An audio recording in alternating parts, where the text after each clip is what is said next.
사도 바울은 로마서 전체를 통해서 강조하고 있는 것이 우리가 의롭게 되는 것은 전적으로 믿음으로 말미암아 되는 것이다. 그 믿음으로 우리에게 주어지는 하나님의 은혜로 우리가 의롭게 되는 것이다. 믿음과 은혜를 강조합니다. 그렇게 하면서 계속 성경 말씀들을 인용해 가면서 믿음으로 의로워지는 하나님의 원리를 뒷받침해 주고 있습니다. 그는 오늘 본문 말씀에서 특별히 9구절 가운데서 모세 오경과 선지서로부터 무려 5구절들을 인용해 가면서 믿음으로 말미암아 의로워지는 것이 하나님의 의다 라는 사실을 뒷받침하고 강조해 주고 있습니다. 바울은 먼저 레위기 모세 오경 중에 레위기 18장 5절 말씀을 인용합니다. 율법으로 말미암는 의를 행하는 사람은 그 의로 살리라는 말씀과 또 그것과 대조적으로 믿음으로 말미암는 의에 관하여서 예언된 신명기, 역시 모세 오경이 나오죠. 신명기 30장 12절 이하의 말씀을 인용하면서 믿음으로 말미암아 의로워지는 내용을 뒷받침해 주고 있습니다. 그 내용을 살펴보면 신명기 30장 12절 이하의 말씀을 살펴보면 네 마음에 누가 하늘에 올라가겠느냐 하지 말라 하니 올라가겠느냐 함은 그리스도를 모셔 내리려는 것이요 혹은 누가 무저갱에 내려가겠느냐 하지 말라 하니 내려가겠느냐 함은 그리스도를 죽은 자 가운데서 모셔 올리려는 것이라. 조금 말이 이렇게 어렵게 느껴집니다만 그냥 쉽게 말을 하자면 믿음으로 말미암아 의롭게 되는 것이니까 행위가 아니기 때문에 그 의를 얻기 위해서 하늘 꼭대기까지 올라가서 예수님을 만나고 내려와서 의롭게 되는 것이 아니고 또 땅속 깊은 곳까지 내려가서 거기서 그리스도를 만나가지고 올라오는 것도 아니고 그런 말입니다. 그러니까 믿음으로 말미암는 의는 그걸 얻기 위해서 어마어마한 노력과 또 행위를 해서 되는 것이 아니다. 그런 것이 아니다. 그런 말씀을 하고 있는 것이죠. 자, 8절. 그게 아니라면 그러면 여기에 대해서 성경은 뭐라고 말하고 있느냐. 바울은 그런 질문을 하면서 신명기 아까 30장 12절 이하를 얘기했는데 이어서 14절을 인용하면서 답을 합니다. 말씀이 내게 가까워 내 입에 있으며 내 마음에 있다 하였으니 곧 우리가 전파하는 믿음의 말씀이라. 여기서 말씀이 내 입에 있고 내 마음에 있고 매우 가까이 있다. 근데 그 말씀이 뭐냐? 우리가 전파하고 있는 믿음의 말씀이다. 믿음의 말씀이 뭡니까? 복음이죠. 네. 복음이 우리에게는 아주 가까이 있고 내 뭡니까? 입에 있고 마음에 있다. 그런 말씀을 하시는 것이죠. 예수님의 복음의 말씀은 곧 죽으시고 부활하신 놀라운 복된 말씀이다. 그런데 어떻습니까? 그런데 오늘 그 예수님께서 우리 문 밖에 와서 문을 두드리신다. 그래서 계시록 3장 20절에서는 누구든지 음성을 듣고 문을 열면 내가 그에게로 들어가 그로 더불어 먹고 그런 나로 더불어 먹으리라. 여러분 다른 종교들을 보면요. 자기들이 말하는 경지에 이르기 위해서 어마어마한 수행과 고행을 자처하잖아요. 그래서 지리산 어디에서 30년간 돛 닦고 나왔다. 근데 지금 믿음으로 말미암아 이렇게 되는 건 그런 것을 필요한 것이 아니라 우리 마음에 있고 입술에 있는 하나님의 복음의 말씀으로 말미암아 되는 것이다. 그런 말씀을 하고 있는 것이죠. 이러한 구약 성경 말씀들에 근거해서 바울은 압축적으로 그리고 강조적으로 사람이 의롭게 되는 것은 그 어떤 노력이나 열심이나 율법을 지키는 일이 아니라 오직 복음의 말씀을 믿음으로만 가능한 사실을 다시 분명하게 선포하는데, 그것이 9절부터 10절까지 우리가 잘 암송하고 알고 있는 말씀이죠. 네가 만일 네 입으로 예수를 시인하며 또 하나님께서 그를 죽은 자 가운데서 다시 살리신 것을 내 마음에 믿으면 구원을 얻으리니 구원을 받으리라. 사람이 마음으로 믿어 의에 이르고 입으로 시인하여 구원에 이르느니라. 우리가 전도할 때나 또 우리 스스로 우리가 확증할 때 이 말씀들을 많이 인용하는 말씀이죠. 그런데 다시 한번 이 아침에 이 유명하고 잘 알고 있는 이 말씀 속에 있는 몇 가지 사실을 다시 짚어볼 필요가 있다 생각이 듭니다. 여기서 한 4가지를 다시 짚어봤는데요. 첫 번째는 예수를 시인하되, 어떤 분으로 시인한다고요? 예수를 주로 시인한다 그랬습니다. 예수를 시인하되 주로 시인함을 전제 조건으로 하고 있습니다. 예수님을 위대한 스승이나 또는 우리를 죄에서 구원해 주시는 구세주 또는 구주로서만이 아니라 우리의 삶의 주인으로 시인하는 것이 필요하다는 말씀인 것이죠. 그분이 주인이시면 나의 모든 생각이나 계획이나 결정을 내가 마음대로 하지 않고 그분이 하시도록 그분께 내어 맡기고 그분을 쫓아가는 그런 삶인 것이죠. 어떤 문제를 당하든지 어떤 문제를 부딪히든지 그 문제를 뚫어지게 쳐다보면 답이 없습니다. 그렇죠? 문제를 바라보면 아무 답도 안 나와요. 거기서 나오는 게 뭐예요? 좌절과 낙심과 자기 비하, 자기 스스로에 대한 비아냥거림, 이런 것밖에 나올 수 없어요. 그런데 우리 안에 계신 성령님께 빨리 여쭙고, 성령님, 이 일을 통해서 저에게 가르치시고자 하는 것이 무엇입니까? 주님께서 나의 부활하신 주님이신데 가르쳐 주세요. 그럴 때 답이 나오고 평안이 있고 소망이 있고 즐거움이 회복되는 그런 원리를 우리가 잘 알고 있는데, 그래서 구세주로서만이 아니라 주님으로 믿는 것이 너무도 중요하다.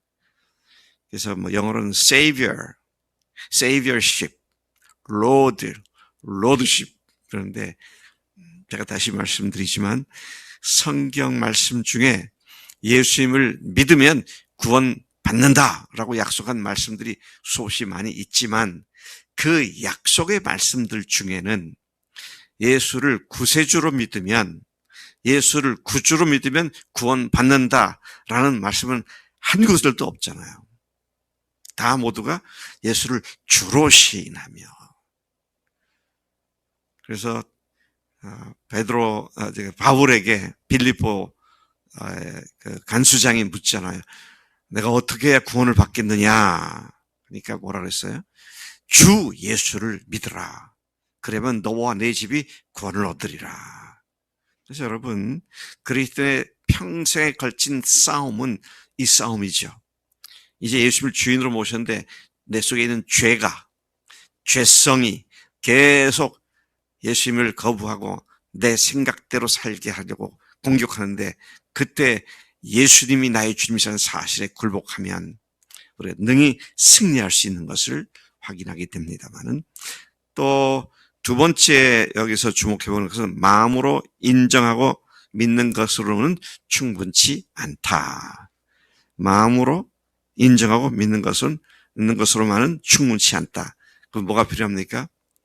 반드시 입으로 시인하는 것이 필요합니다. 여러분, 부부가 되는 일은요, 두 사람이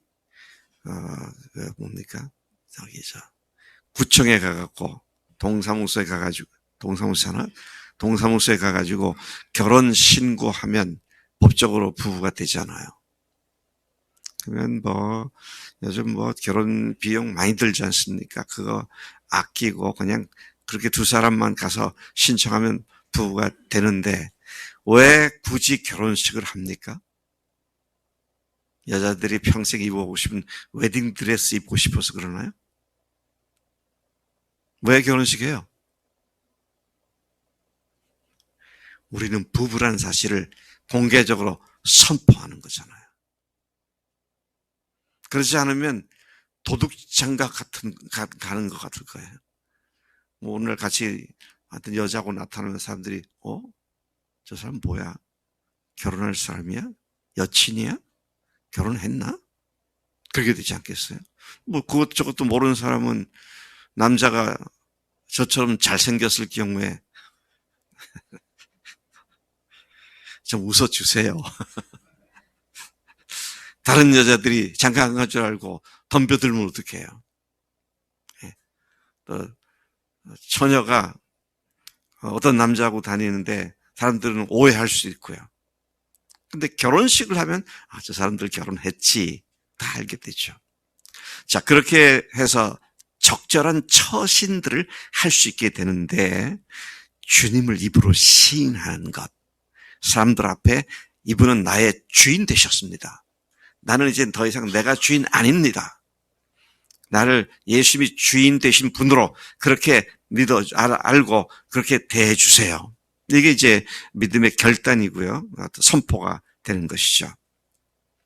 이게 뭐예요? 주님 안에서 얻은 새로운 피조물로서의 새로운 신분을 만천하에 선포하는 것이죠. 또 세 번째 여기에서 우리가 묵상해 보게 되는 것은 예수님을 믿는 것은 하나님께서 그분을 죽은 자 가운데서 다시 살리신 것, 곧 그분이 부활하신 하나님이심을 믿는 것을 말하는 것이죠. 참 안타까운 것은 많은 사람들이 예수님의 십자가의 죽으심과 부활하심을 믿습니다 라고 말은 하는데 실제 그 부활이 어떤 의미고 믿는 것이 어떤 의미다 라고 따져 들어가 가르치면 나는 그러면 그런 부활은 못 믿겠다. 그런 사람들이 있어요. 근데 여기서 분명히 말하는 건 십자가에 죽으신 걸 믿으면 구원을 얻는다 그렇게 않고요. 부활하신 것을 내 마음에 믿으면 구원을 받는다. 이거 엉뚱한 소리 같이 들려진다면 이건 큰 문제입니다. 이게 아니면 예수님이 하나님이심을 믿을 수 있는 증거가 없기 때문에 그 예수님이 죽은 자 가운데서 다시 살아나셔서 죄는 완전히 폐기 처분되었고 죄의 형벌은 해당되지 않고 이제는 하나님의 의 가운데로 다시 태어났다는 사실을 말하는 것이 되는 것이라는 것이죠. 그래서 부활이 적절하게 균형을 맞추지 못한 복음은 가짜 복음입니다. 분명히 아셔야 돼요. 왜? 여기 오늘 했잖아요. 하나님께서 그를 죽은 자 가운데서 다시 살리신 것을 내 마음에 믿으면 구원을 얻으리니 그랬습니다. 그러니까 부활은 믿는다고 하지만 사족처럼 십자가에 붙어 다니는 뭐라 그러죠? 그 깍두기 같은 그런 것을 믿어서는 구원이 없다는 것입니다. 넷째, 이렇듯 그분의 죽으심과 부활을 마음으로 믿고 그 믿음을 입으로 공개적으로 시인할 때 의에 이르고 구원에 이른다. 그래서 반드시 시인하는 것이 필요하다. 우리는 침례교회로서 침례를 통해서 온 회중들 앞에서 내가 이와 같이 예수님과 함께 죽어서 나는 장사된 자입니다. 예수님과 다시 부활해서 나는 새로운 생명으로 태어난 자입니다. 이런 공개적인 신앙 고백을 통해서 우리의 믿음을 만천하에 선포하는 것이다. 자, 이렇듯 믿음으로 말미암는 의는 누구에게나 차별 없이 주어지는 하나님의 은혜다라는 사실을 계속 말하고 있습니다. 바울은 이 사실을 이사야 28장 16절을 인용했습니다. 누구든지 그를 믿는 자는 부끄러움을 당하지 아니하리라. 유대인이나 헬라인이나 차별이 없고 유일하신 주님께서 모든 사람의 주로서 그를 부르는 모든 사람에게 이 의롭게 됨을 넉넉히 부어주시는 분이시다. 겨우 우리를 어렵게 만드신 말이라 넉넉하게, 아주 리치하게, 부여롭게 해주시는 분이시다라고 못을 박습니다.